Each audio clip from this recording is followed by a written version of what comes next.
Thank you. Madam Attorney General, you acknowledged earlier to Mr. Johnson that President Trump was mentioned and the release countless times, you said, in the Epstein files. I just want to play a video, though, for you that I think speaks to the frustrating times. Is that right? The number is a total misleading factor. We have not released anyone's name.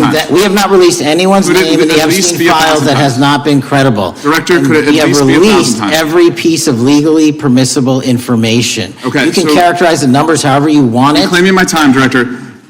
It sounds like if you don't know the number, it could at least be 1,000 times. It's not. It's not. Is it at least 500 times? No. Is it at least 100 times? No. Then what's the number? I don't know the number.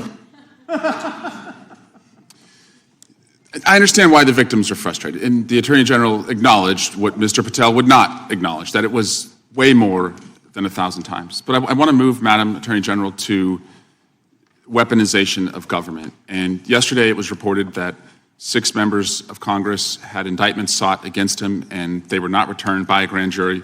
My colleagues have spoken about their frustration of being in subpoenas and having cell phone records combed through. Well, in 2017 and 2018, Adam Schiff and I had our cell phone records and email records combed through, not by you, but a different Department of Justice under the President. It was in retaliation for our role in the Russia interference campaign. An Inspector General report would find this improper and that the predicate for it was absurd.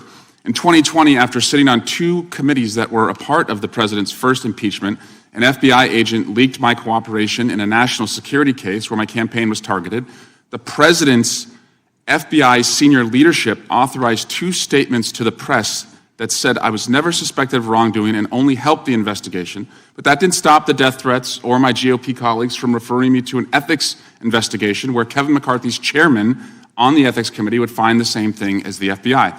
Our current FBI director would then write a book called Government Gangsters and identify a long list of enemies. About a quarter of them have been either investigated or indicted. He listed me at the very top, along with Adam Schiff, and during that same testimony, refused to recuse himself when asked if he would recuse if any case came across his desk involving me or people on that list. Since that testimony, his department has put me under investigation with Senator and Schiff for the nonsense mortgage fraud cases that we've seen. I get it. This is what the President does. I've priced it in. We have a bingo card at home that my kids have made of what will come next. I expected that the President would come after his enemies. But what I want to talk to you next is serious, and I did not expect this would happen, and I'd like your help on it. The President has inspired death threats against me and many sitting up here with me. In June 2025, an individual left 11 voicemails at my district office. On the voicemails, they said, "Get the message to him. I'm going to hunt him down, that motherfucker, and toss his ass over the Golden Gate Bridge by my fucking self." Donald Trump's Department of Justice in the Northern District of California declined to prosecute. On May 14, 2025, on Twitter, responding to something I posted, an individual said, "No, it wasn't Eric, and now I'm going to kill you." The Department of Justice from the Southern District of Texas declined to prosecute. May through December of 2025, we received messages at my office that said, "I hope somebody shoots you and your children and your wife in the head. Pew, pew, motherfucker, pew, pew." I would stay indoors as much as possible, and my children, unfortunately, have to do that. The Department of Justice has not charged this individual and cited that he's a prolific caller and has health conditions, although what we have found in our own investigation and his voicemails is that he has said he will employ others to do this. The President can come after me. It's fine. I'm in the arena. So are these folks. But we never expected that the Department of Justice would not seek to prosecute and investigate those who are making threats against us. And that would include those on that side of the aisle. And I'm just asking for your help to protect life, because life is at risk with the environment we're in right now. Congressman, I completely agree with you. I know about several of those personally involving you. I believe one has been charged publicly, and there's something I would be happy to talk to you about off camera, but I can assure you that they are very serious.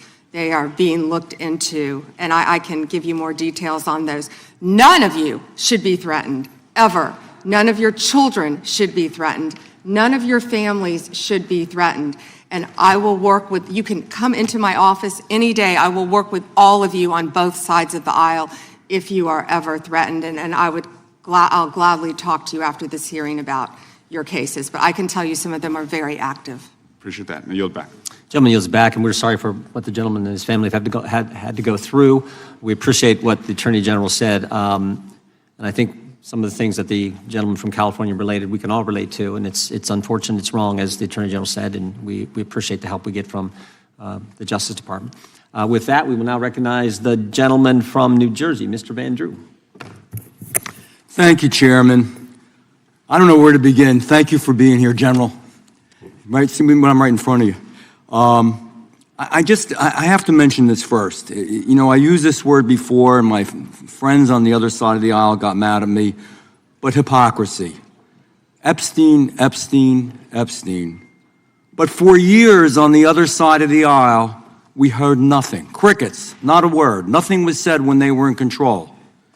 Nothing was mentioned basically the last summer, and the ranking member points out that he did do something last year. Yeah, he did a letter complaining about the plea deal for Maxwell, but it wasn't a big deal. Then we get a new administration, and all of a sudden it's a big deal, and they feign concern, they're upset, they're investigating. They had all these years and all this time. And in fact, Stacey Plaskett, and we all know that name, when they had a congressional hearing, Democratic member, were taking texts from Epstein on questions to ask to go after Trump. So Epstein was using her Democratic colleague as a tool to go after President Trump. Just everybody keep that in mind. And then we talk about ICE and how horrible it is. And there are concerns. Everybody wants everything to go right. Nobody ever wants to see somebody die. And they complain about it. But at the same time, hypocrisy, they encourage constituents to go after the ICE agents, to challenge them, to hurt them, to attack them. And that doesn't make sense. That's hypocrisy. And then we hear about the concern of, going after Democrats, that the legal system, that judiciary and Department of Justice is going after Democrats. But they literally rework the legal system under Alvin Bragg and Letitia James to go after Republicans and those sympathetic to Republicans. So, be careful when you accuse others that you're not guilty yourself. Be careful of what you say, because you got a history, and it's easy to go over it. I just want to talk about where we were and where we are now.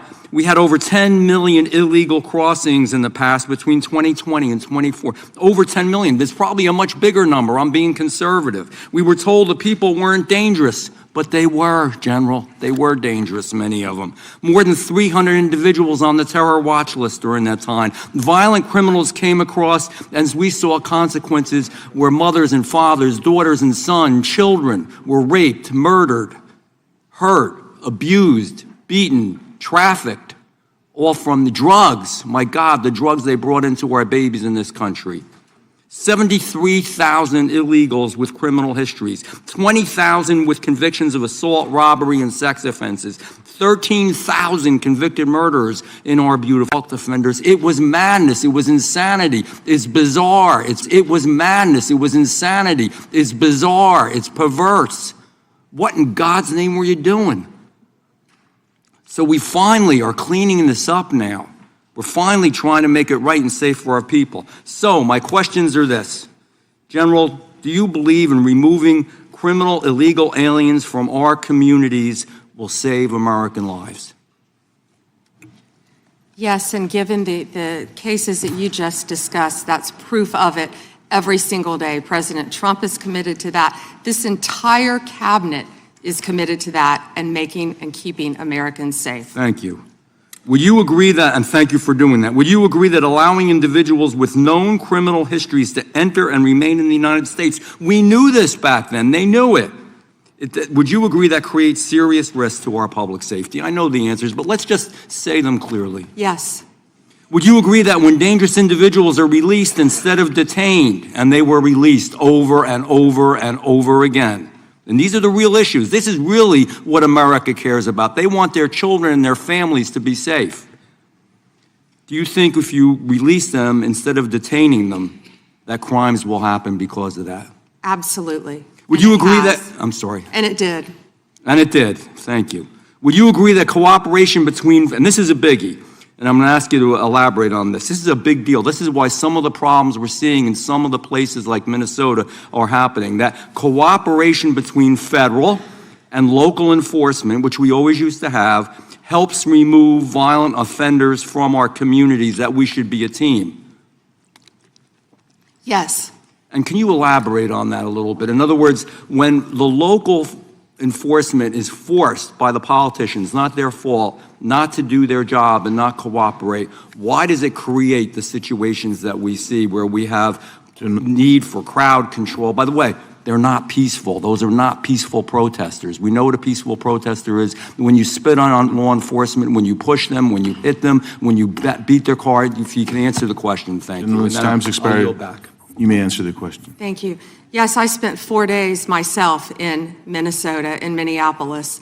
What I will say about some of these sanctuary cities, some of these democratic cities, law enforcement, they quietly want to work with us. I've spoken to law enforcement in multiple cities who want to work with us.